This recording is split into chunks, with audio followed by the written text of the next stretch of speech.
seem to matter, because tell us about that latest change and what another act of, I guess, bureaucracy will mean. And this is about the commissioning agencies have changed, not necessarily the providers.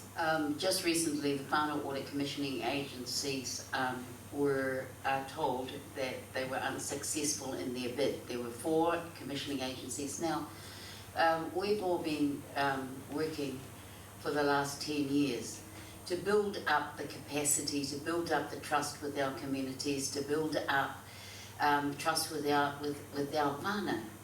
And we have created networks in our regions, and networks through was actually through the whole of the country, and in actual fact, and with Pacifica, with our Pacifica whānau as well. And just recently we're told we're no longer needed, and it didn't matter that we were extremely successful. I'm talking about the commissioning agencies were extremely successful. They had proof from here to kingdom come that they were successful, and they demonstrated everywhere. And COVID is a good example of how successful we have been able to mobilise and how quickly we've been able to mobilise, simply because we're all on the same waka, rowing in the same direction.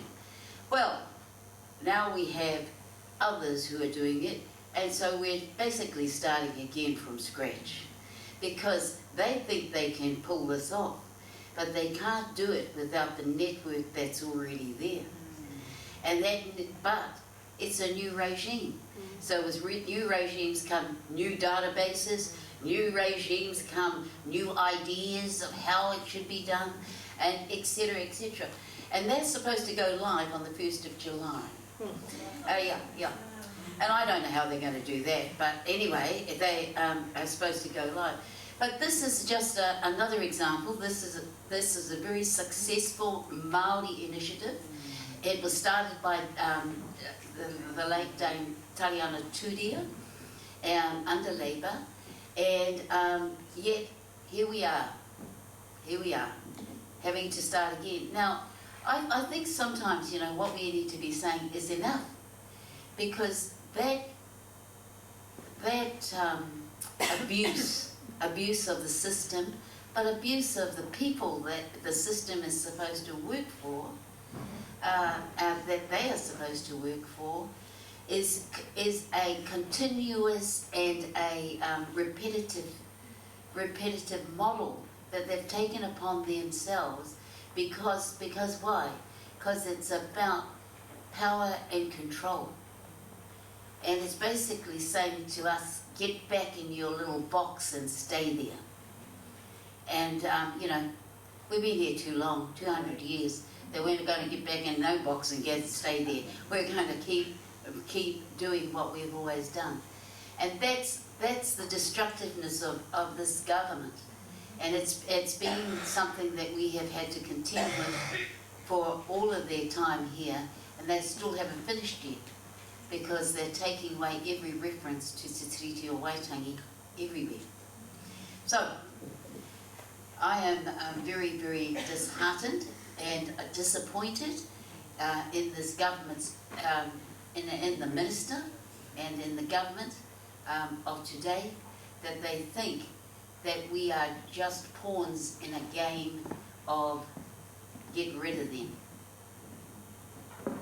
I would just, add that it's a false dichotomy, that it should have been one sort of whānau commissioning agency versus another. We actually need and, not either or. So this notion that we've now made people compete, made Māori organisations compete, you know, agencies compete for the work, is ridiculous, because we needed actually both. You would keep the ones that you've invested in that are already set up. Why would you lose that? We actually need that plus more, and we should be able to dream of that, plus even in addition to that, because our need is so huge. So it's not that there should have been one, you know, you shouldn't have been changing unless you had some really good evidence, and I don't believe there has been, that I'm aware of. There was a personality issue as well, probably, in terms of politics. when we talk about this, and you've been talking about resilience, how do we, they're having a great time, we're also having our version of a great time. How do we build resilience and endurance when the signs would suggest that privatisation is one of the goals in terms of this government? So how do we build that resilience that you talked about? We're always here, we're always going to be here. We see these cycles, we see the change, the structures. What can we do? I might jump in. The first thing for resilience really is your headspace. Don't let anybody colonise your headspace. Like, we can all, I'm assuming you fellas we're all one tonight. We did our karakia stays. You can see what's happening, understand it for what it is, understand how to break it down, but don't ever let it colonise your headspace so that you start to believe it. That's my biggest message, is stay sovereign. Stay tino rangatiratanga in your head. You know, understand what's happening, rise above it. The resilience is an ugly word, because it's like, just be really, you know, strong to the fact that racism is going to be around, and it carries on. I don't love it, but so I don't know. I don't want to be resilient. I want to fight that, but I'm going to always keep my headspace sovereign and believe in the truth as I know it, and my positionality. And I know what they're doing. I can see what it's up to, but it's not going to break me. You can't govern your thoughts. Nah. There's a few words I use, like dumbass. You know, like, yeah. I guess You need a few good swear words. Yes, yeah, which you've been astonishingly polite and not using. I think it's because of you, Lady Moxon. But in terms of, I guess, the resilience of the entities and the delivery, the way that you can still have health, you know, from a Māori perspective, how do you do that when there are these political cycles and all these winds coming at you and all these changes, things that you used to be able to say, okay, well, that's in legislation, so that's safe, and then it just gets ripped out, just like that? You stay the course. You don't change because somebody else is telling you got to change. But what you got to be always thinking about is what's next, and what's next. Where do we have to go to make this happen? What do we have to do to get that done? And you know, philanthropics are a fabulous, fabulous way of helping to bring about dreams, to bring about things that you didn't think was possible. For example, we have created down in the Waikato, Tākiri 2, which is a health, wellness and diagnostic centre. Now the diagnostic centres, because one of the biggest issues in terms of equity is that we don't get diagnosed early enough. And that's why we die early. That's one of the reasons. There are many other reasons, and most of the time it's because we don't get seen when we should be seen. So we have created this in partnership with others, but the one day it is our moi moi ya that we'll be running that ship ourselves. And I think that if you, in terms of resilience, we're in the now, but you've always got to be thinking about what the future looks like. You've always got to be thinking about how you push yourself into the future so that you become independent, so you become, you can be the designers and the movers and the shakers of your own destinies. And that to me is the key to being, to taking your lives in your own hands and making the most of of the situation, but never ever lose sight of where you're going and your goals. And that to me is what we have to do in iwi land, in provider land, and even in terms of this government. Because why? We need everybody to get out and vote. That's what we need.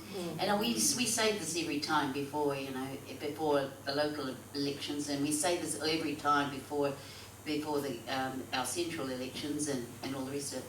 But that's what we have to do. We have to encourage each other to get out and vote, because our votes, and many of you know that in this room, do count. They do count. And so, so I think we're going to get there. We just need a few more babies, maybe. I love your positivity with all you've seen and experienced. Taipapaki, what is the opportunity for iwi, mostly post-settlement, who have more resource What is the opportunity there as you see it? That's a hard question, Auntie. It's probably not really my go-to area in terms of really understanding what's there. I think because it's just, you know, I see health, I guess, through the eyes of the centralised version of the healthcare system. But I think what's there for iwi is to be sovereign in their thinking. You know, really what happened with Te Ako Whaiora was sort of a crossing over iwi into there and a reclaiming and a highlighting of mātauranga Māori. So I think we have heaps that we can draw on from as iwi.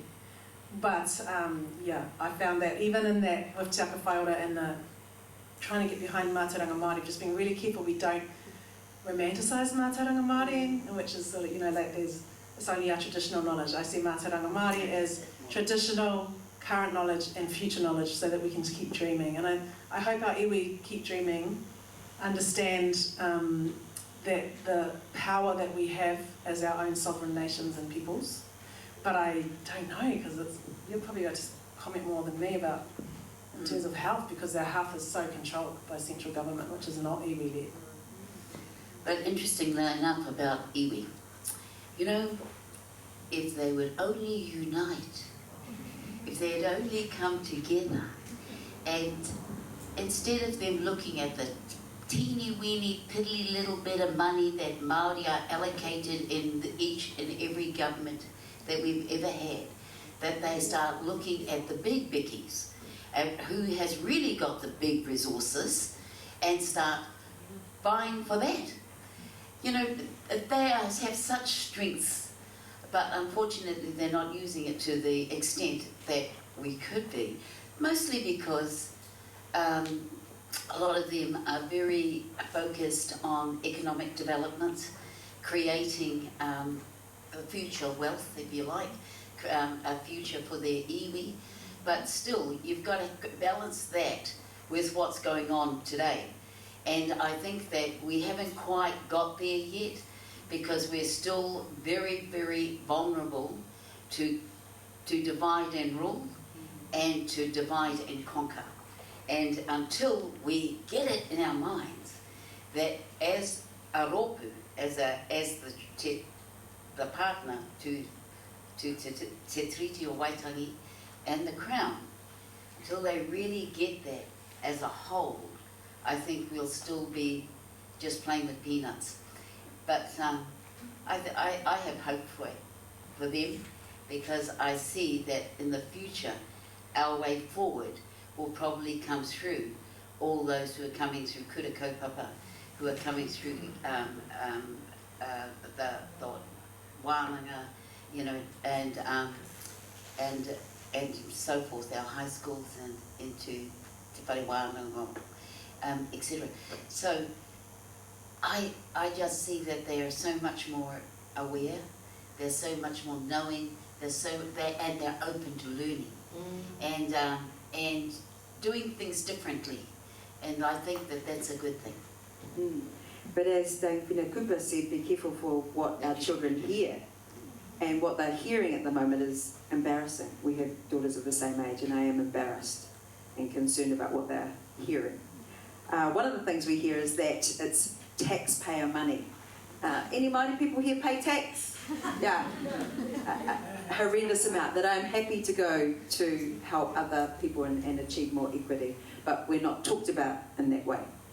So as you say, we've got to be careful of what we believe and our understanding of words. One of them being, Elana, I want to ask you, when we get into more detailed responses, what is cultural safety? How do you describe that 101 to people? Okay, I'll just go into my lecture for an hour now. Yes. Everyone wants that. Okay. I think the first thing I want you to all be aware of is that we've all got mixed, confused understandings about the term cultural safety. So we're not all talking the same language, so I think just want to acknowledge that. That's when you look at the literature, you can see that when we look across professions and across different countries.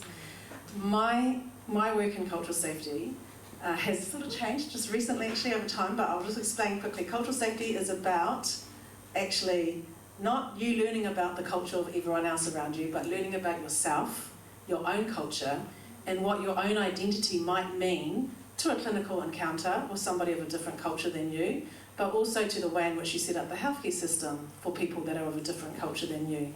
Notice I'm using the word culture. I'm not saying it's not just ethnicity or indigeneity. We have different cultural identities. So your sexual orientation, your socioeconomic profile, where you're from, your country of birth, all your identities should really fall under cultural safety. Unfortunately, we tend to just put Māori health or Indigenous health with cultural safety, but actually the intersectionality of all of those things is really important. Cultural competency is another term that's often used interchangeably with cultural safety, and cultural competency is about understanding what it might mean for somebody who identifies themselves as belonging to a certain cultural group, what their norms are, what their ways of being are, and you would want to have some knowledge of that. You want both cultural safety and cultural competency, but it's for all identities now. In our 2019 article which we published, which was like, don't do cultural competency, do cultural safety, I accidentally encouraged everyone to not do any cultural competency and just to do cultural safety, and it was all about Māori health. And we've just submitted another article because I don't think it's helped us. We need to be doing cultural safety for all, cultural competency for all, and Hauora Māori health would take on what you do that's culturally safe for Māori, what's culturally competent for Māori, and it must be there on its own po, and its own sort of commitment alongside cultural safety. Cultural safety is not learning a waiata, doing a karakia, having a trip to the marae, going on country. Cultural safety is the hard work of racism and bias and checking yourself and working out what your gaps are and fixing yourself and not allowing yourself to carry on and with discrimination and oppression towards people of different identities. Only a 15-minute lecture. Yeah, no, 10 or pai, wow, that is the TikTok version, 10 or pai. A very sad TikTok version. No, it's amazing what goes well on TikTok, guys. Let's look at another area under attack. Oh, look, here's one. We have a health minister who was once the president of an anti-abortion group. And while Simeon Brown has said he will not change the abortion laws, he used quite specific terms. He said that's not the government's policy. That's my memory of it. He has other levers that he could pull, right? So he could not cut funding, but could look at resources and budget. So what do we need to look out for in that area, and what have you already seen can impact access to abortions, even if it's not a law change? Yeah, I mean, it should be every woman's right to have control over their body and to make that decision. I think it's abhorrent that you would remove or somehow take that right away. So you might not change the law, but you will change the funding stream. You will work out where you're going to have the clinicians that might be in the clinics which would offer that. You actually take away the funding, the operating tables. You take away the access to allow that. There's lots of ways in which you can influence this. So it could potentially be done by stealth, and I think we're going to all need to be watching for that. No. Can I just say no? No. Yuck. Yeah, well, it's like this government are removed from really what the realities of most New Zealanders are and what the realities of women are, and I just think that a lot of the influence of that is coming from America, and a lot of that influence is, and it's a bit like what you said earlier, Stacey, about what children hear, what they're hearing. And I tell you, there is a lot of talk and a lot of things that are being said which are so basically wrong on every level, and yet we're being told that's true and that's correct and it's right by the leaders of our country. So from my perspective, I tautoko that a woman has a right to make decisions for herself, And just as I believe that's the same for us as a people, as Māori under Te Tureiti, in your own way. And what is right for you is right for you. Kia ora. Kia ora.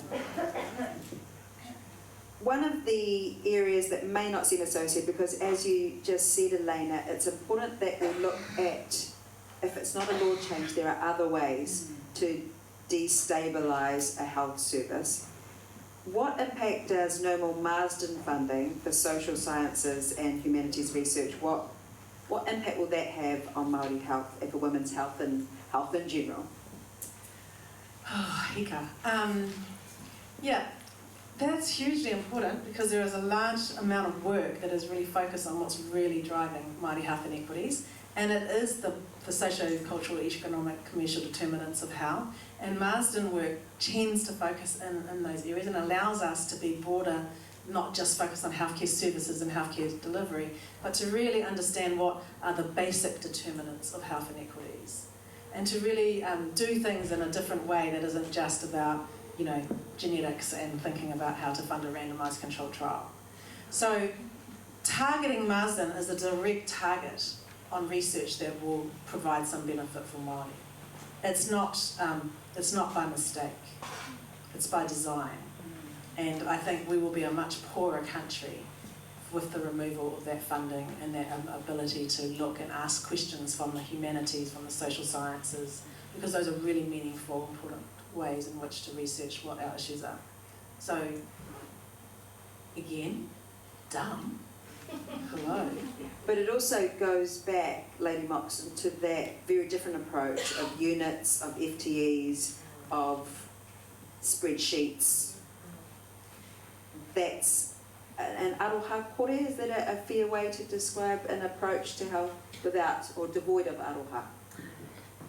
Yes, it is aroha kore. It is devoid of aroha. From my perspective, and this has been the same over and over again, and I'm feeling like I'm starting to repeat, but the one thing that I learned in COVID, during COVID, and because we got really involved in it and we took it on and we didn't look back. My staff kept saying to me, go home, because, you know, just in case we get sick and then you have to be the only one standing, you know.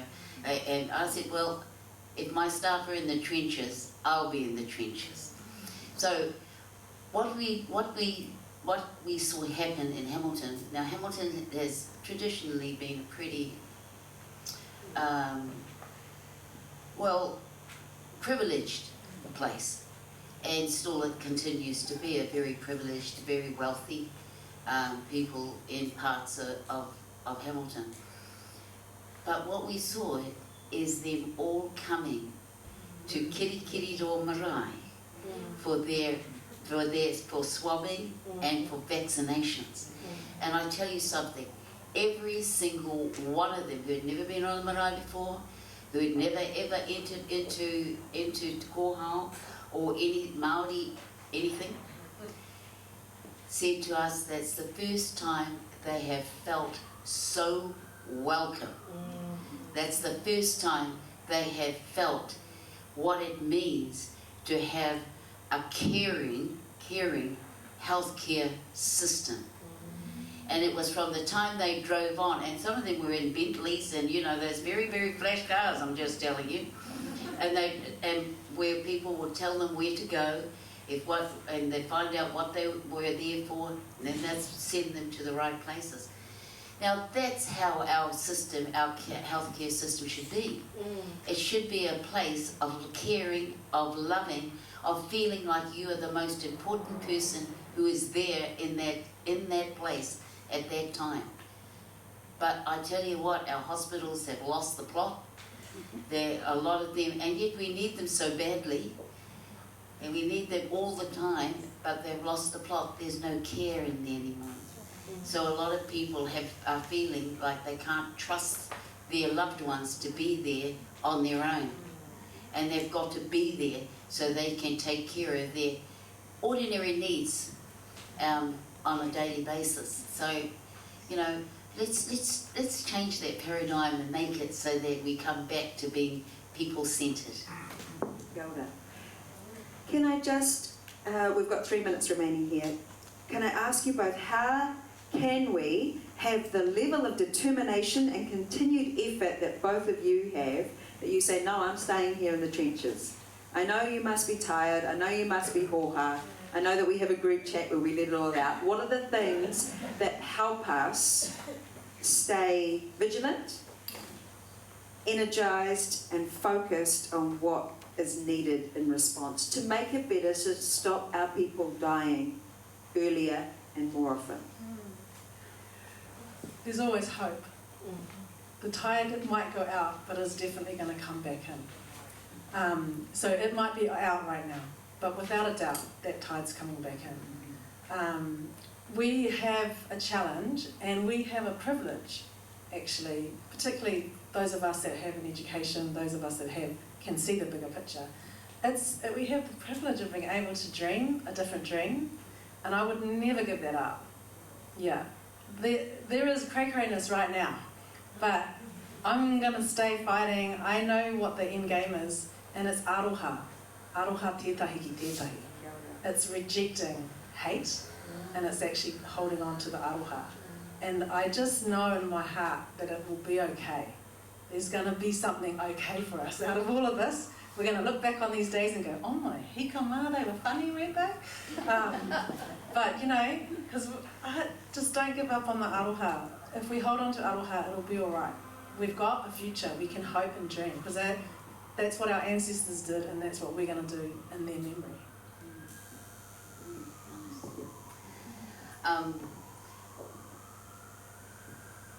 Yeah, I guess from my perspective, it's always been that I do want a better world.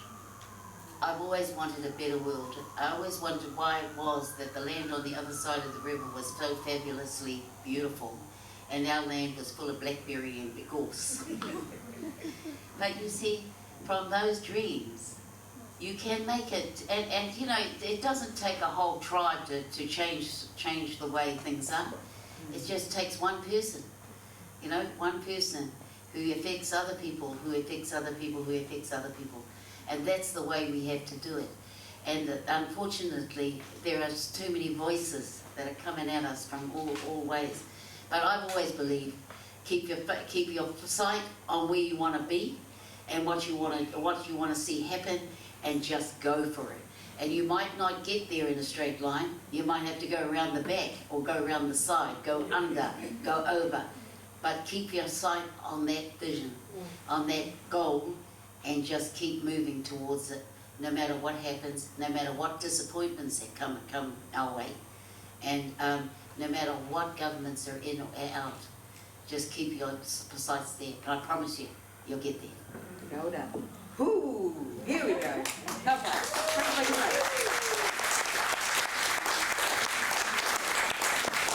We needed the reality. We had some reality checks. We had some reality focus moments, and now it's your opportunity to ask your questions. We need to ask you to please fill in your evaluation forms that are on your chairs. We're going to have 10 minutes to do this. Now, the volunteers will be ready to collect them. Now, you put the evaluations on one side, and then we have the question forms to hand to Maya and Catherine. So Maya, you saw before, Maya and Catherine behind. So in this next 10 minutes, please write some questions, and then we have about half an hour of questions that you can curate beautifully, and then we will end our time together. Kia ora tātou, te kaumiritsi. We're on Māori time, that's right on time.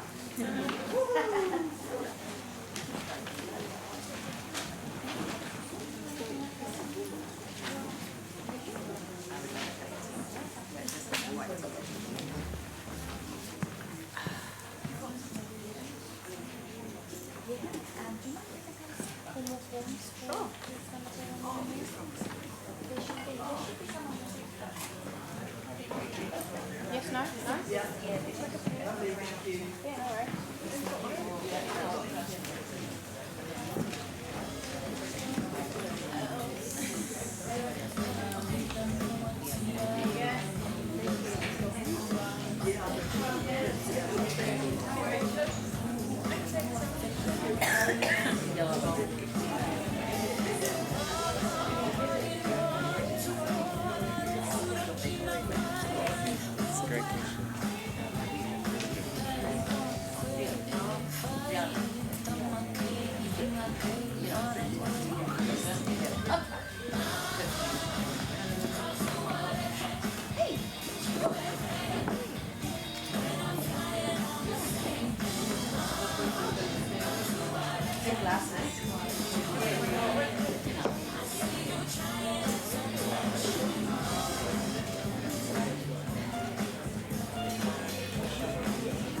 Yeah.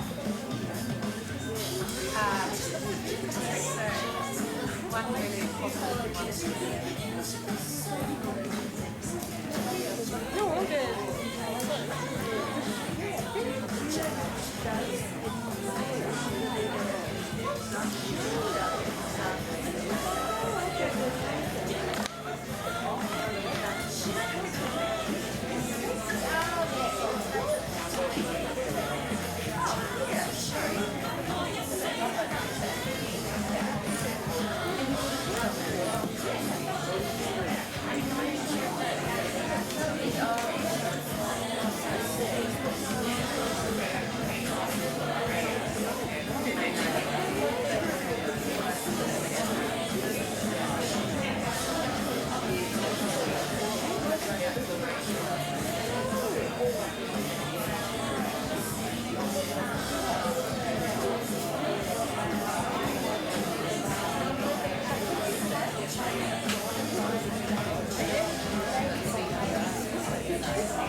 Thank you all so much for filling in your forms. The evaluations are really helpful in terms of us making sure we provide events that you enjoy, but also for reporting, all of those things. So that's the reality. And you're also good at writing fast, so thank you.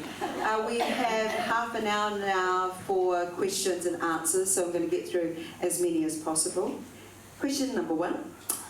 How do we achieve equity within a fundamentally Pākehā Western system? How do we convince people to vote for Māori and get Māori to vote for Māori within a fundamentally Pākehā system? So the first part of that is how do we achieve equity within a system, as you've addressed, is fundamentally Pākehā and Western. Thanks, Auntie Stacey. That's an easy one to start. Yes, I just wanted to check out these ones first. The first thing that comes to mind for me is that equity is not a Māori-specific thing. Equity is a Pākehā thing as well. Equity is a human thing. So equity isn't just going to be good for Māori. Equity is going to be good for all of us, no matter who we are. And yeah, it's such a weird notion that we've now equated Pākehā with sort of a rejection of anything equity. But actually, it's a human thing. It's about what do we want to have as humans? What do we believe is the right thing for humankind, for us as all peoples? So there's injustice for Pākehā within Pākehātanga as well. You know, particularly Pākehā women compared to Pākehā. You know, like all those different intersecting identities. So I don't really see it as like, I don't see it like that. Yeah, myself. But that's an interesting point. So is the Western Pākehā system, though, is it set up for equity?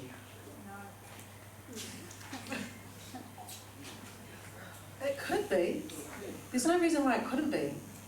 It's at the moment it's got so many inequities, and you know, particularly I'm thinking of patriarchy and capitalism and what that's doing to Papatūānuku, and it's individualistic focused in general, and it's driven by some weird paradigms and worldviews, which is sort of come under the current Pākehā banner. But the Pākehās don't have to stay like that. They can also hope and change too. And I don't think all Pākehā cultures were like that in the past either. This is more of a more recent phenomenon where it's been actually captured by a capitalistic sort of agenda in terms of economy, in terms of exploiting Papatūānuku and the Earth Mother, and really moving away from what we would see as more traditional Indigenous values. But it doesn't have to be that way. Pākehātanga can change too. And it's interesting because it's that up here-ness that you talked about. First of all, not recognising you're up here, and then being really concerned you could get way down here so quickly, below the Māori supposedly jumping up. In terms of, I heard you say when I said, could this Western Pākehā system be equitable? It could, but is it at the moment? Well, it isn't. And a lot of women in the workplace, for example, have often and traditionally had doing the same job as a male counterpart and getting less. And that's been going on for a very long time, and I think it still exists. And it's the same with Māori women. They get 20% less than their non-Māori counterparts. So society has always been, it always favours certain groups within itself, and in the main, those who make the rules and make the laws, that runs the business and whatnot, make the rules, right? And those are the rules that we all live by. But even when we're told that, you know, we should have a just and an equitable society, we still try to make things or create things in a way that actually favours ourselves. So you have a look at what's happening with our government. Everything they're doing favours Pākehā domination. That's what it does, and that's what it's doing. So the second part of the question was, how do we convince people to vote for Māori and get Māori to vote for Māori within that, you know, fundamentally Pākehā system of voting in particular? Well, we've had, I'll start off with this one, but you know, we've had a lot of our Māori who had traditionally been Labour voters. and then we've had those who are very, very, very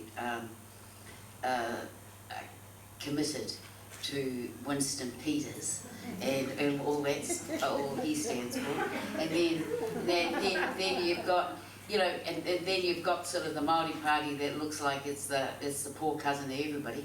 But having said that, I think that we just have to encourage people to vote. And we saw that there was a big change in the last election in terms of the Māori seats in particular. So it can happen, but that was because I think that there was a lot of social media and a lot of work done by a lot of young people, young Gush people. And I certainly know that, what's her name, Hannah Maite Clark, I think she got like billions of hits when she tore up those the principles bill, the Tureiti principles bill. So my thing is we can encourage our